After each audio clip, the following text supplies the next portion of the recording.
Off and running. All right. Hello, everybody, and thank you for tuning in to Virtual Coffee with Ben. My name is Ben Blackman. I'm the Director of Development for Ridge. That's Royal Innovation Design Group, which is a group of innovation consultants based in St. Petersburg, Florida. Before we get started with our conversation, as always, I want to encourage everybody to go to the Ridge YouTube channel. That's RIDG. You can go to our Facebook page as well for all kinds of great content. You can also schedule your own Virtual Coffee with Ben. That doesn't necessarily mean you have to be on the show, although we'd love to have you. We can just have a conversation about how Ridge can help your company to strategically plan for the future, innovate more effectively, or create a strong culture for your employees. I'm really excited this morning to welcome our guest. It's Kate Dalley. She is the Director of Product Development for PowerChord. PowerChord is a St. Petersburg-based SaaS company. They're focused on digital marketing.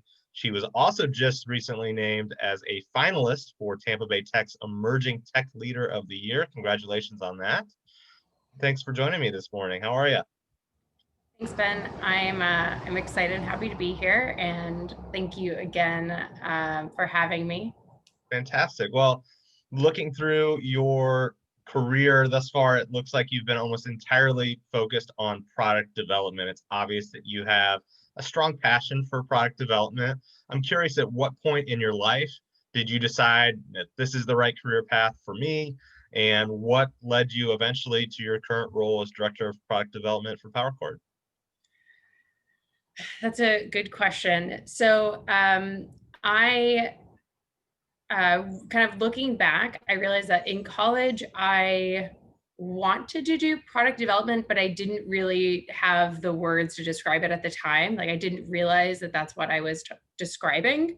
So at the time, I thought I realized that there's this need. I was in environmental science. I was in environmental science originally. That's what I'm like truly passionate about. And I realized that there is this need where we're doing all this research and there's all these huge systemic problems that need to be solved. And the only way that we were really going to be able to solve these problems at a large scale is by like monetizing them and working them into companies and making it profitable to save the environment, right? And that's all about big research, go to market, working with stakeholders. And so looking back, like that's product development in a lot of ways. But I didn't know what I was talking about at the time. I was just like, I think that there's a need and I think that this could be a job. And so I did the closest thing that made sense at the time, and I changed my major to entrepreneurship. And I graduated with a major in entrepreneurship at USF St. Petersburg in downtown St. Pete. And and that really did give me a ton of skills that I use today, as far as like creative problem solving and facilitation and customer development and market development. And so it was a really an interesting move at the time. And I had no idea what I was talking about when I came to like, what do I want to be when I grew up? Like, I didn't really know what that was, like many college kids, I guess. And then fast forward a couple of years, one of my first jobs out of college was working at a community bank of all the places, but I was in their management training program. And it was a really competitive program that just seemed like a really good move at the time. And at the end of this competitive program, you were either hired or you weren't hired.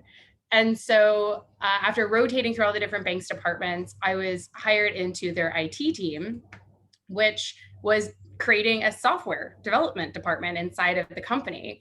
And I was hired in as their first product manager. And at the time, I was like, what is product management? Well, like, absolutely. Thank you for the job. This is a great opportunity. But like, what is this exactly? Like, what am I doing? And so looking back, the stars really aligned. I just was in the right place at the right time. And working at C1 Bank, they've since been acquired by Bank OZK. But we're at the time, it was a really great first experience of product development because we were a tiny, scrappy team inside of this larger organization of just myself, our CIO, 2 engineers, and like the help desk guy who was also our DevOps guy. And we spent a couple years there building out all of the internal processes of like, how do we build software as a community bank? How do we bring that to market? How do we publish that internally and for external people? And it was just like all the different facets from, start to finish of product development. And that really was again, like an amazing first experience of product development that really made me passionate about it. So what brought you to PowerChord specifically? So I think that the people that you work with are the real magic. Like that's the stuff that's what makes the difference between like a good product and a great product. It's like, how well do these people who are building it work together? How well do they understand their market? How collaboratively can they work through problem solving?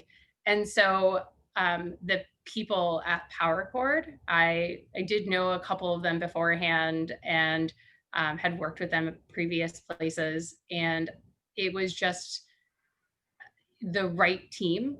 And it was something that after working at the bank for a few years, we had built a team and had scaled a team underneath like a very harsh regulatory environment. Banking is a very intense, fintech in general is like a very intense environment to develop software and bring software to market. And so I wanted to kind of see what it was like to work in an environment that wasn't highly regulated.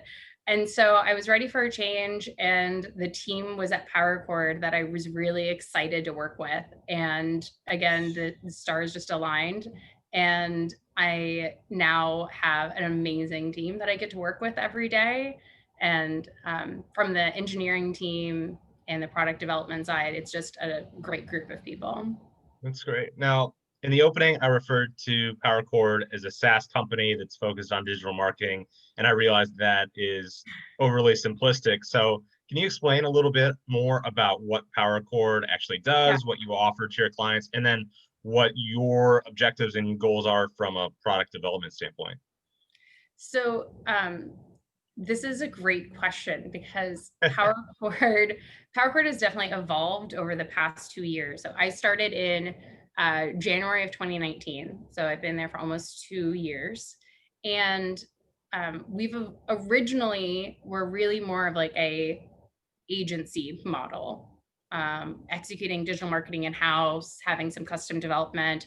And then we realized that we had kind of found a market and started building SaaS software kind of after the fact. It was okay, cool, we found a problem that we can solve.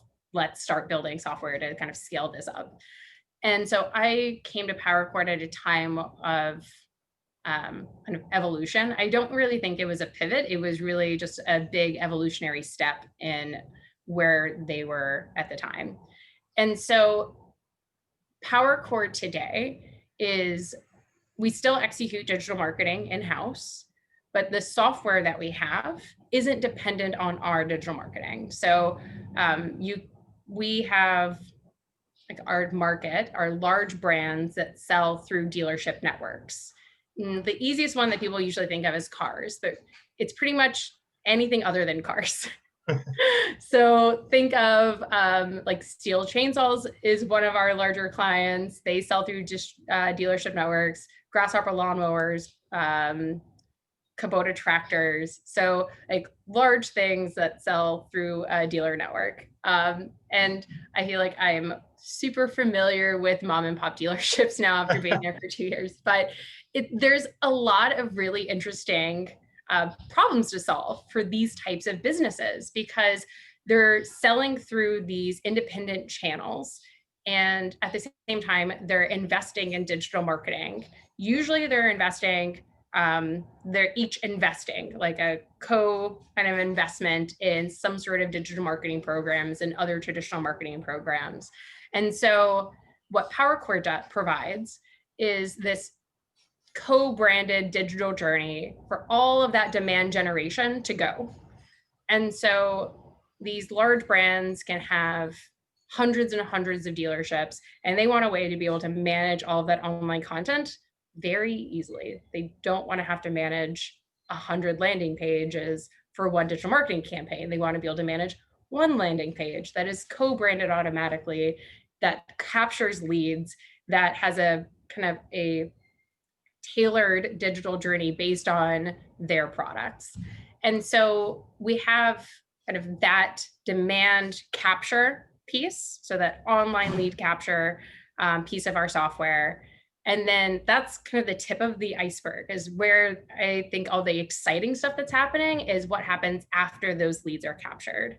So once leads are captured, we have a system to just pretty simple lead management system for those dealer networks. So dealers can manage those leads really easily. And ultimately, the goal is really to connect those leads to a sale, right? That's why we manage leads. And so the exciting stuff is on the data analytics side, because what we're trying to do, kind of the problem that we're solving, is for those brands to understand, I've invested $1 million in these individual digital marketing campaigns over the course of the year, and how have those campaigns converted? How did the dealers manage those leads? And then connecting those leads to revenue. What is the ROI on all of those activities? And then providing them analytics dashboards and visualizations so that they can kind of tune each step of that process, and being able to ultimately get more, sell more tractors. I want to sell more things, and I want to be able to optimize that whole funnel. And I need to be able to coach and help my channel. I want to help my dealership network while they're selling my stuff. I want to be able to coach them through that. And it's a very, there's a lots of problems in there that we can solve, but that's really the core. Those are the core pieces of what our SaaS software does. That's great. And obviously a lot more extensive than what is required for a quick introduction elevator pitch on the company. So I'm glad that you gave us some more context there. It's really cool what you guys are doing. You mentioned that you work with cross-functional teams, design, engineering, to bring those new products to life. How would you describe the overall approach to product development or innovation at PowerChord? So whenever I started at PowerChord, my first week, I went to every department head, and eventually everybody in the company had this chat with me of just sitting down and saying, like, hi, I'm the new director of product development. I'm here to help. What do you do? How can we work together? Kind of, what is your understanding of our value proposition? Like, what do we do? What problems is PowerChord solving today? And just understanding that everybody in the company has a piece of the picture. Everybody has a piece of market knowledge.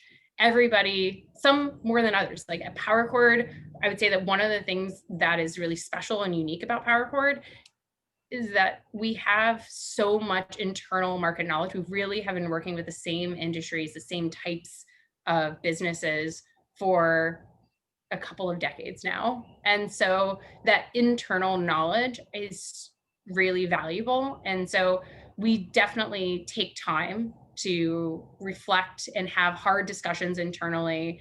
And that camaraderie that needs to be built up in order for that market knowledge to not be siloed away is really important. I would say that especially nowadays with everybody working remote, it's very easy for us to be siloed and not freely share internal knowledge and insights of what are our problems for our customers, of like educating and making everybody wears like a problem solver hat of like understanding, like seeing a problem and saying, hey, I think that this is a problem that we can solve. Like, this is something that maybe we can tackle. Or, hey, I've heard 3 clients say the same thing. Is this a trend that we should be aware of? And just like keeping those conversations going, kicking those off from the start, and that being like the culture, and making sure that there's like this culture of like product development or product management, product ownership across the organization. Everybody's empowered to raise a flag and say like, hey, are we solving the right problem? Like, what are we trying to tackle here? And does bring up some like very interesting conversations. Like everybody has a unique experience, from a salesperson, account management are kind of like the obvious ones because they're constantly talking to clients. Mhm. But engineers and other team members in CST that probably like CST probably gets like they're talking to clients when our customer support, they're talking to customers whenever they're probably at like their most frustrated. And so that is like, there's so many nuggets of knowledge and insight in those small 5-minute conversations, 10-minute conversations. And so I think that is one of the kind of spirit of product development at PowerChord, is that just cross team collaboration, and everybody has some type of ownership. There isn't just like a product owner in a corner writing requirements documents and doing roadmaps. It is a collaborative effort. We are all owning this product, and we all are on the same team for it to be successful and for us to kind of make sure that we are solving the big problems in the market. We're not building a product for a customer or our current customers. We are trying to take a step back and understand, what are those big systemic trends that we're seeing? What are the big things that we can start wrapping our arms around and tackling? Really impressive approach, and kudos to you for taking the initiative to get feedback throughout the organization. I'm sure that's been really helpful. One of the things that I've heard you mention before is that you're a really big believer in processes that eliminate product friction points. So I'm curious, what are some of the common friction points that you've had to eliminate at PowerChord, and how have you gone about removing them? And then more importantly, what is the impact that removing those friction points has had for the organization? So that's a great question. So I'll answer the first half of it first. Mhm. The I think like one of my pet peeves, is having process in place of communication and collaboration. I sometimes have seen that at other organizations that processes are good a lot of times. Like, we need to have a process, we need to have a procedure, because we're being audited and we have to make sure that we did these 5 steps, right? But then I shouldn't have a process to make sure you did those 5 steps. I should trust, and we should communicate, and we should collaborate, and just like there's a foundation of trust and communication and collaboration. If you have that on a team, you have that foundation, especially when it comes to like product and engineering and QA and release management and all of the pieces to kind of bring products from building to launch. If you have that collaboration, you realize that the amount of process and procedure documentation that you need goes dramatically down. And that's the important kind of piece of, like, we're all humans, and we'll work much better together if we have a trusting relationship with all of our coworkers. And it's always really important to me to kind of start from that perspective. Like, let's start with like camaraderie. Let's start with communication. Let's start with trust. And then we'll figure out what process we need as we're going along, which is not the great answer for like, let's figure it out. But Yeah. at the bank, I was being the first product person there was almost a little bit easier, because it was me sitting down with the engineering team and saying, okay, like, what tool should we use? Like, should we use Jira? Should we use Asana or some other system? Should we use TFS? Come on, guys, let's talk about it. And I do think that process should be a collaboration of all the people that are impacted by the process. It's a process doesn't work unless you have buy-in from all of the people who have to follow it. And so whenever process is needed, you have to sit down and kind of design that process around, how are we actually going to work? It doesn't make sense to build a process that is like this ideal scenario, like this higher level, that everybody needs to change how they work tomorrow because this is the new process. It's just not going to work. No one, like, the process will immediately fail. And so, that would probably be my second biggest takeaway, is like, process is a collaboration. So process can't process can't replace communication and collaboration, and process is a collaborative effort. It is a team effort. And then the other side of it is you can't just do it all in one bite. You have to prioritize, just like feature sets when you're building a product. What are the biggest things? What are the things that have the highest impact? And what are the things that are kind of the minimum effort?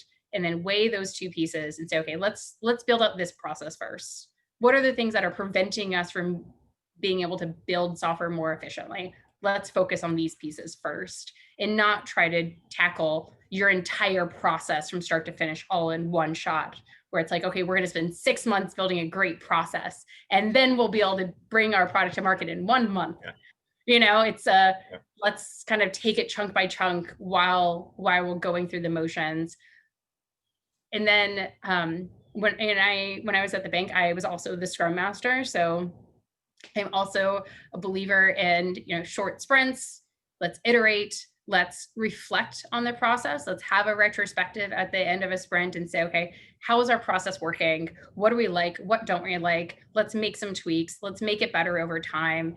And I kind of take that spirit of the retrospective and the collaboration to every other teams that I'm working with. Mm-hmm. So even whenever it comes to PowerChord, it was kind of a different scenario where I was being hired in as a product person that in an organization that already had an established engineering and product team. And the process was not working in some ways. But even then, you can't come in and say, okay, this is what's worked for me in the past. We're going to implement these tools. Here's all my process documentation that I've worked 5 years building. Let's now do this new process. Yeah. Because again, it's different people. There's different communication styles that you're building for. There's completely different teams there. And so with every single team that you're working with, you need to start from those first cornerstones of collaboration and communication, and iterate over time. And so, I would say that I definitely have, like, now doing this for a few years, I definitely have my preferences, but I try to not allow my preference to outweigh and to be the deciding factor, right? Because I know that I might follow the process because it's my preference, but if everybody around me hasn't bought into it, and if they have different preferences, then it's not going to work. Mm-hmm. And so it's something that is definitely a growing, like, it's something that I've learned as I've kind of grown up doing this now with multiple teams, and building processes and kind of bridges to other internal departments, like with account management. How can we have a process to work with account management, because they are talking to clients every single day, and it's the knowledge that they're gaining and the insights that they have. How can I have the kind of lowest possible barriers and always have an open door for communication? I always want to feel I'm always available. They can Slack me anytime. There isn't really a process. It's just be available, ready to listen and to ask questions and to stop what I'm doing, because those are like really valuable moments. And so that's not a process. It's just like, be a human and have your eyes and ears open at all times for whenever there's like these really important moments for learning, and make space for that. Mm-hmm. It's fascinating. Thanks for sharing that insight. I know it sounds easy, but it's not, right? It's something that you really have to dedicate yourself to. And it sounds like, again, that's something that you've put a lot of emphasis on. So interesting to see how that's worked out.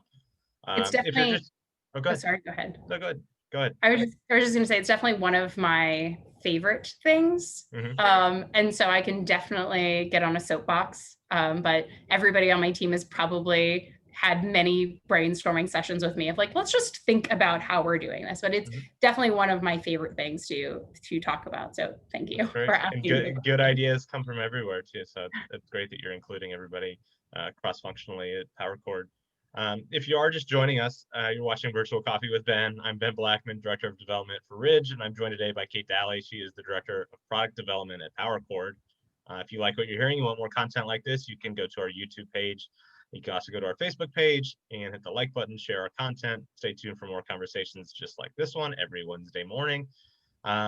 Kate, this year obviously has presented a lot of unique challenges. I'm curious to know how PowerChord and how you specifically have adopted in response to the pandemic. Has everybody been working remotely? Has that impacted the way that products and services have developed? I mean, you just talked a lot about, going to different people throughout the organization to get ideas and go through the processes. Has that been more difficult in this environment?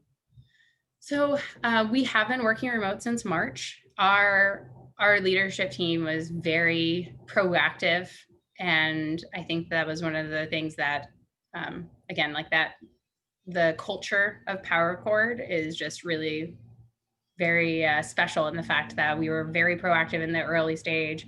We've done a lot of work to keep camaraderie and cross team kind of like social interactions up. And so we do a lot of like, let's bake bread together, gingerbread house competitions, painting with a twist together. And so there's still a sense of community that we've been able to maintain throughout these months. And having like community happy hours and community coffee, and just trying to have like weekly events so that there's some organic kind of communication that happens between people in different departments. I've definitely noticed that without those, I probably wouldn't talk to a lot of people that I normally would have in the office just walking around. Mm-hmm. And I'm very much a kind of get out of the building, walk around, just meet somebody in the elevator from office on like our way up and say, do you want to like just walk around the block and get coffee really quick? Like I'm very much like a in-person like communicator. And so during COVID, I've definitely had to be more intentional with those interactions and trying to be more aware of the fact of like, hey, I haven't talked to anybody outside of product engineering in a week. I need to get out there. I need to like just randomly Slack people and just say, yeah, how's it going? And so it's about just being very intentional and being aware of the fact that, you've probably, or I've probably needed to be more intentional with it than because it would have been very easy for me just to like stay in a silo and for silos to have been created. I will say that the upside has been there's been so many more virtual events for like market research and webinars and things that I probably would not have attended or been able to watch if they were all in person.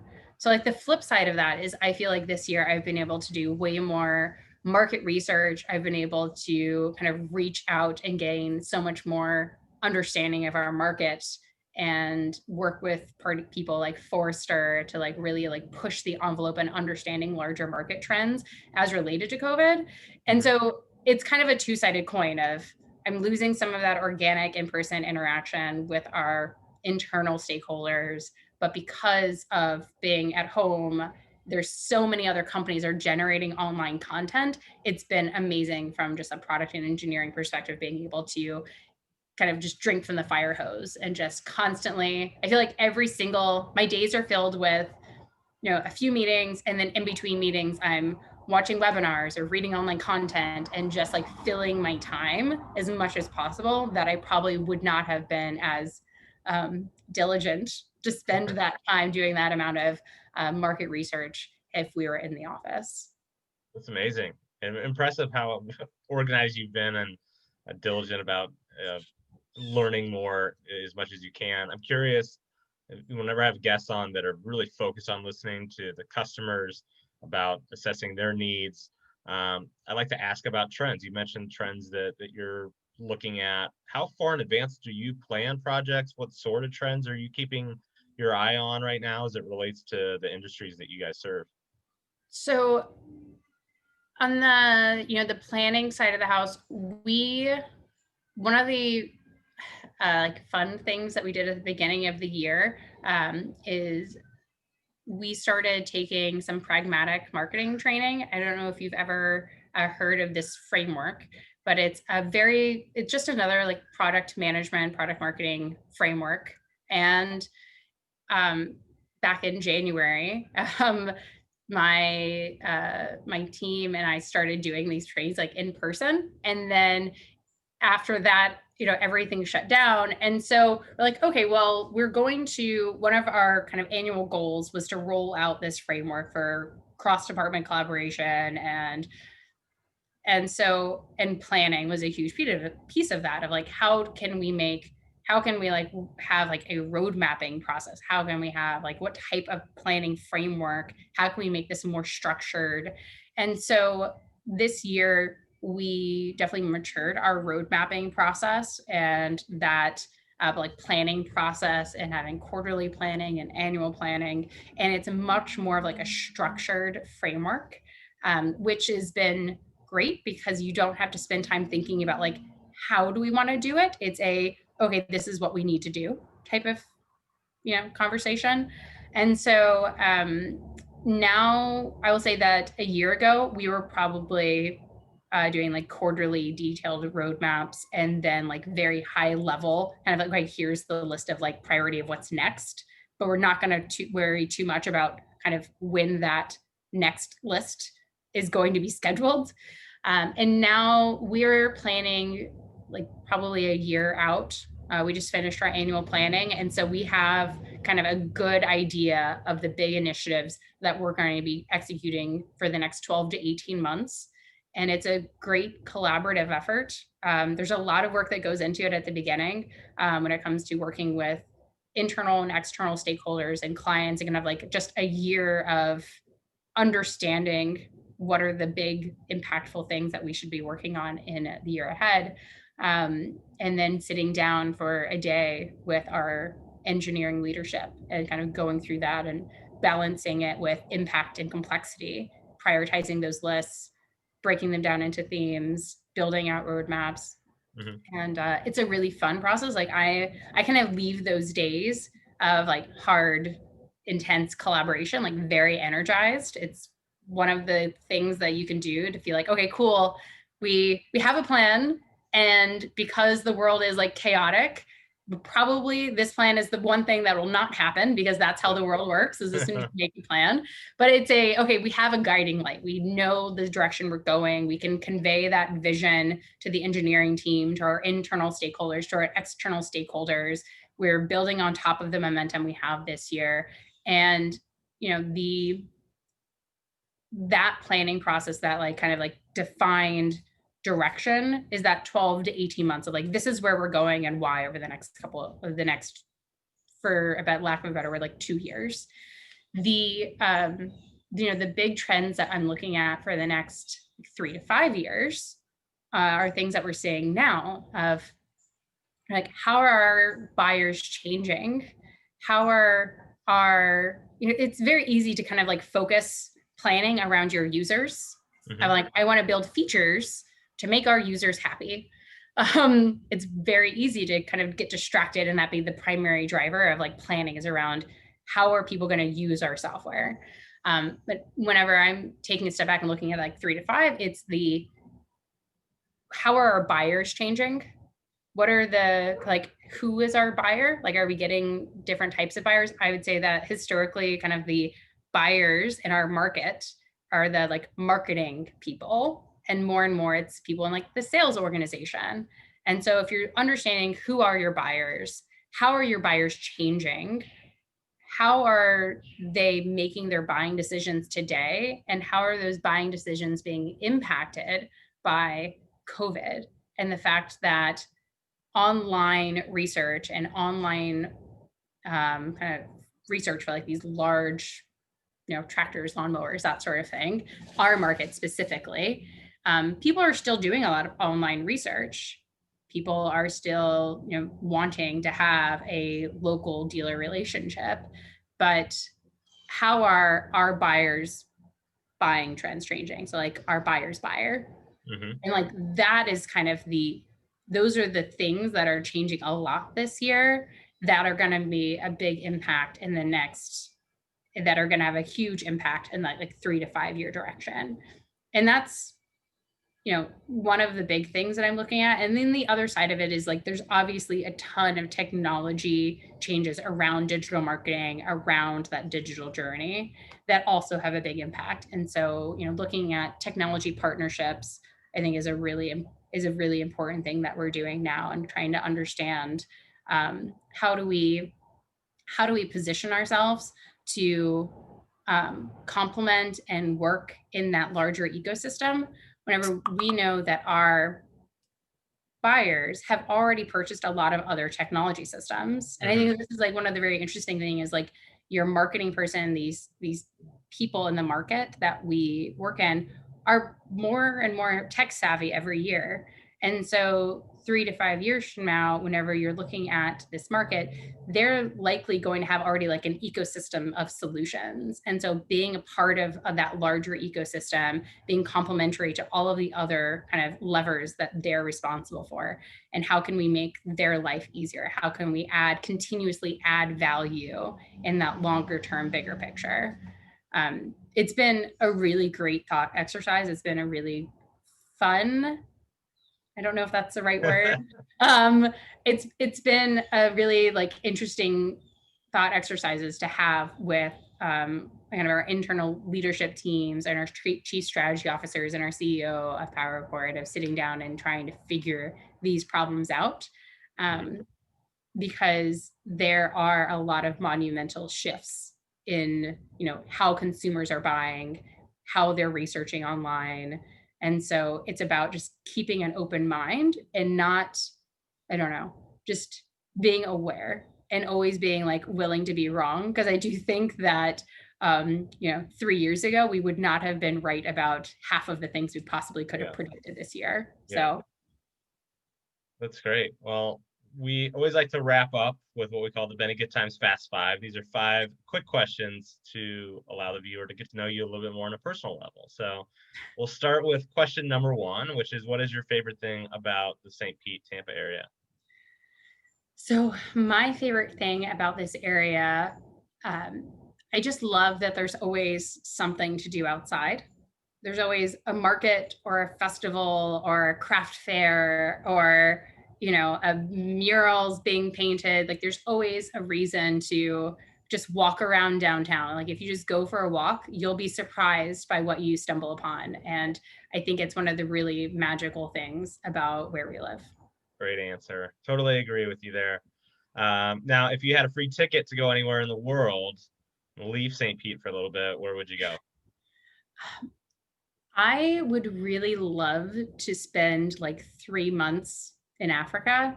Like, there's just so many amazing bucket list places and cultures, and I would, if I had the time and the ticket, I would probably spend like just 3 months traveling through Africa. That'd be amazing. Hopefully, you get the chance to do it at some point. Question 3 is, what is your favorite movie? I would have to say Indiana Jones: The Last Crusade.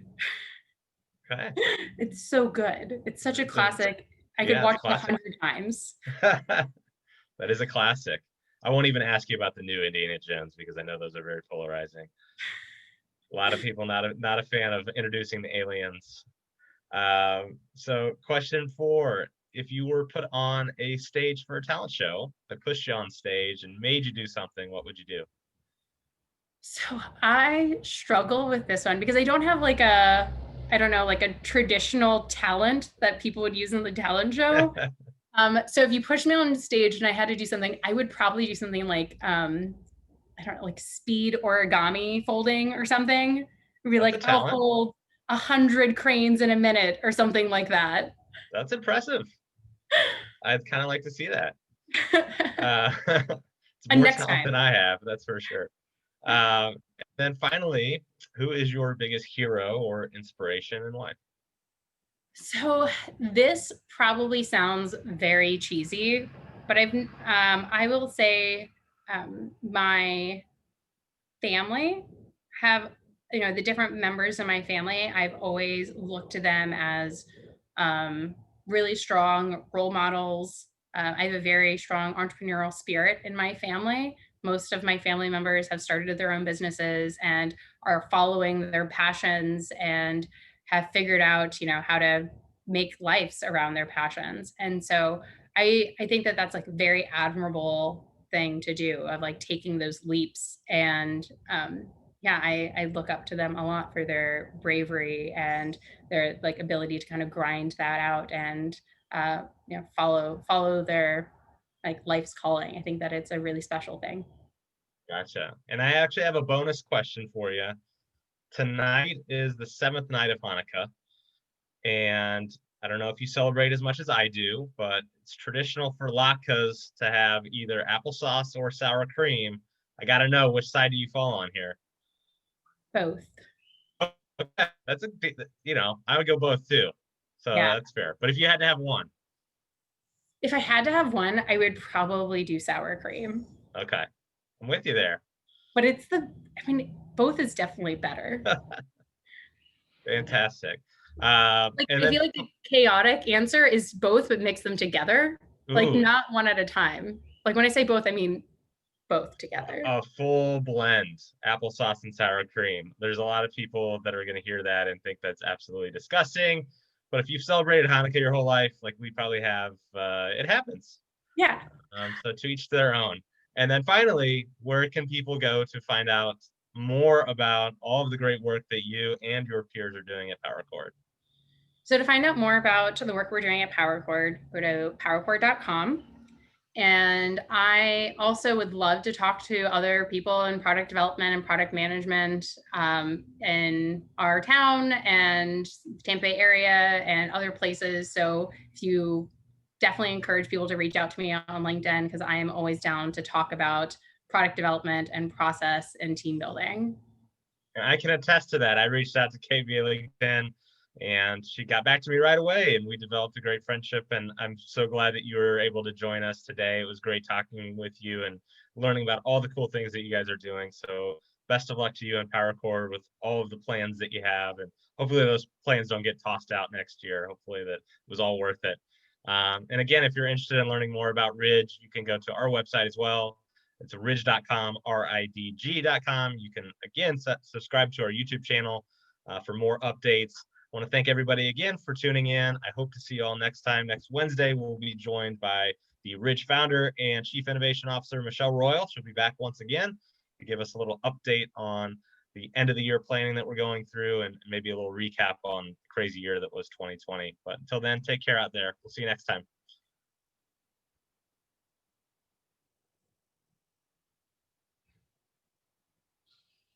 All right, stop the live